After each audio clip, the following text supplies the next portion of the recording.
Voice of America Washington से ये है VOA वर्ल्ड रिपोर्ट।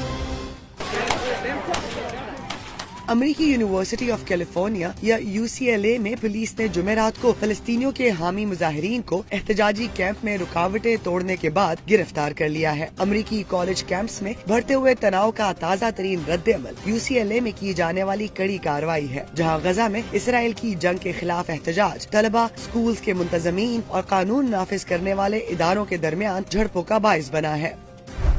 क्रेमलिन ने जुमेरात को उस अमरीकी इल्जाम की तरदीद की है कि यूक्रेन में रूसी अफवाज ने कीमियाई हथियारों का इस्तेमाल करके बैनुल-अक़वामी पाबंदियों की खिलाफ वर्जी की है। क्रेमलिन के तर्जुमान ने सहाफ़ियों को बताया कि मॉस्को कीमियाई हथियारों पर पाबंदी के मुआहदे के तहत अपनी जिम्मेदारियों का पाबंद है।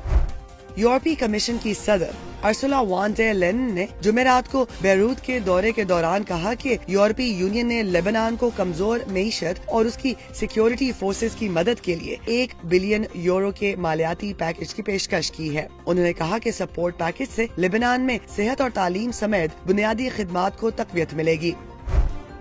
चीन में इलेक्ट्रिक गाड़ियां तैयार करने वाले इदारे खरीदारों को लग्जरी प्राइस टैग के बगैर लग्जरी गाड़ियां बेच रहे हैं। इन कारों में महंगी टेक्नोलॉजी और फीचर्स होने के बावजूद इनकी लागत $20,000 तक है, जो कि अमेरिका में नई कार की औसत कीमत के निस्फ से भी कम है। तज्जियाकारों का कहना है कि ये टेस्ला और वॉक्सवैगन जैसी गैर मुल्की हैवी वेट कंपनियों के लिए एक बड़ा चैलेंज है।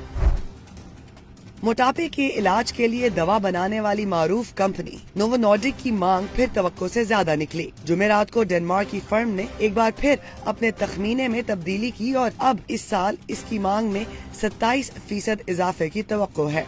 नोवो यूरोप की सबसे काबिल कदर फर्म बन गई है, जिसकी मालियत तकरीबन $5 लाख बिलियन से भी ज्यादा है।